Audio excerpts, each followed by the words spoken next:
नमस्कार दोस्तों, सभी का स्वागत है ओपन स्काई में। दोस्तों, आज हम बात करेंगे चतुर्थ श्रेणी कर्मचारी सीधी भर्ती 2024 जिनके डीवी है उनके बारे में। डीवी, ये जो लिस्ट है डीवी की, ये लगी हुई है बीकानेर मंडल के आगे। दोस्तों, वैसे तो सभी मंडलों में सेम ही है, लगभग सेम है, थोड़ा बहुत अंतर आपको देखने को मिल सकता है, लेकिन जिनका बीकानेर है, office of joint director school education Bikaner range Bikaner में, यहाँ जिनका है, ये जो सेंटर है वो लगभग बीकानेर रेलवे स्टेशन से 2.5 किलोमीटर दूर है और इनका स्टाफ भी बहुत अच्छा है, तो आपको डॉक्यूमेंट वेरिफिकेशन में ज़्यादा दिक्कत नहीं आने देंगे ये। अब बात करें कि आपको क्या तैयार करना है, तो आपको 2 सेट तैयार करने हैं। एक तो सभी की फोटोकॉपी और एक फोटोकॉपी प्लस ये कुछ ओरिजिनल लगेंगे इसमें जो है, और जो आपके ओरिजिनल डॉक्यूमेंट अलग से हैं 10वीं 12वीं, वो आपको साथ ले जाने ही हैं। तो एक बार आप देखें कि पहले 2 सेट लगेंगे। पहले फोटोकॉपी वाले सेट की बात कर लेते हैं। तो ऊपर आएगा आपका चेक लिस्ट, इसके बाद मूल स्कूटनी फॉर्म का प्रिंट, इसके बाद फीस की रसीद 100 रुपये वाली जो है, इसके बाद अटेंशन फॉर्म, इसके बाद एडमिट कार्ड प्रिंट, फिर प्रथम मूल आवेदन की प्रति जो आपने एग्जाम होने से पहले जो आवेदन किया था, इसके बाद मैट्रिक हाई स्कूल यानी जो आपने योग्यता लगाई 10वीं, अगर 12वीं लगाई है तो 12वीं भी, बीए एमए जो भी आपने लगाई है वो आपको उसकी फोटोकॉपी लगेगी फोटोकॉपी वाले सेट में।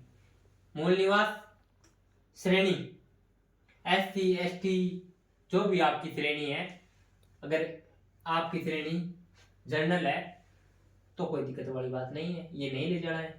इसके अलावा आपकी कोई अन्य श्रेणी है तो ये प्रमाण पत्र, जैसे किसी की विधवा है, परित्यक्ता है, खेल संबंधी या विशेष योग्यजन, तो ये लेके जाना है। अंतिम श्रेणी द्वारा जारी चरित्र प्रमाण पत्र, जैसे आपने अंतिम 12वीं की लगाई है तो 12वीं का चरित्र प्रमाण पत्र, बीए की लगाई है तो बीए का चरित्र प्रमाण पत्र, मूल चरित्र प्रमाण पत्र जो राजपत्रित अधिकारी से हस्ताक्षर किया करे हुए हैं, ये वचनबद्ध पत्र सादे कागज पर जो आपने स्कूटनी के टाइम बनाया होगा, संविधान शपथ पत्र, दहेज संबंधी घोषणा पत्र, विवाह प्रमाण पत्र, अगर आपका विवाह है 12/5/2006 से पूर्व है तो शपथ पत्र मान्य हो जाएगा। इसके अलावा संतान संबंधी घोषणा पत्र राजपत्रित अधिकारी द्वारा, सामान्य घोषणा पत्र, विकल्प पत्र, ये केवल टीएसपी वाले बच्चों के लिए भी। इसके अलावा नमूना हस्ताक्षर पत्र जो आपने हाथ से लिखा था, समय की फोटो वाला पहचान पत्र, इसमें आप आधार कार्ड, ड्राइविंग लाइसेंस या अन्य कोई भी, ई आधार कार्ड और फोटो समय की कुल 3। तो दोस्तों, ये जो फोटोकॉपी वाला सेट है इसमें ये फोटोकॉपी लगानी है और क्रम वाइज लगानी है। अब बात करें कि आपके यानी कि मूल निवास है वो टाइम पर नहीं बना हुआ है तो इसके साथ जो शपथ पत्र है वो लग जाएगा इसके साथ ही। जाति का है तो वो शपथ पत्र लग जाएगा, अन्य किसी के डॉक्यूमेंट में नाम गलत है तो उसके साथ ही चिपका दो। तो ये आपका क्रम रहेगा। इसके बाद बात करें कि दूसरा जो सेट किस प्रकार तैयार करनी है, तो उसमें दूसरे सेट में देखो चेकलिस्ट तो हो ही गई, मूल स्कूटनी फॉर्म का प्रिंट, फीस रसीद, ये तो हो गई। अब मूल निवास की भी एक बार फोटोकॉपी आएगी। ओरिजिनल दूसरे सेट में कहां से शुरू होंगे, तो ओरिजिनल जो है अंतिम श्रेणी द्वारा चरित्र प्रमाण पत्र, इसकी भी फोटोकॉपी आएगी।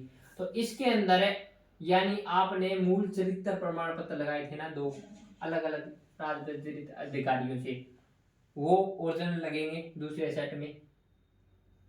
वचनबद्ध जो बनवाया था आपने सादे कागज पर वो ओरिजिनल, संविधान संबंधी शपथ पत्र वो ओरिजिनल, दहेज संबंधी घोषणा पत्र वो ओरिजिनल, विवाह संबंधी प्रमाण पत्र, तो ये इसकी फोटोकॉपी लगेगी। संतान संबंधी घोषणा पत्र ये ओरिजिनल, सामान्य घोषणा पत्र भी ओरिजिनल, नमूना हस्ताक्षर पत्र जो आपने हाथ से लिखा अब वो दूसरे सेट में ओरिजिनल आएगा। समय की फोटो युक्त पहचान पत्र, तो वो उसकी फोटोकॉपी लग जाएगी। और ई आधार कार्ड और फोटो समय की 3 और आपको ले जानी है। ठीक है, तो दोस्तों ये तो आपके 2 सेट हो गए, एक सेट में फोटोकॉपी और एक सेट में इनकी फोटोकॉपी भी आ जाएगी, कुछ ओरिजिनल भी आ जाएंगे। अब आपके जो ओरिजिनल डॉक्यूमेंट है वो आपको देखेंगे और वापस कर देंगे। ये 2 सेट तो आप अपने पास ही रखेंगे वो। ठीक है, इसमें आपको जो ओरिजिनल, अब आपकी जो ओरिजिनल है जैसे कि मूल निवास है, 10वीं है, 12वीं है, जितने भी आपने ओरिजिनल डॉक्यूमेंट है वो सभी ले जाएंगे, जितने आपने लगा रखे हैं या ओरिजिनल स्क्रूटनी के वक्त भी मांगे थे, तो वो ओरिजिनल डॉक्यूमेंट ले जाएंगे। धन्यवाद।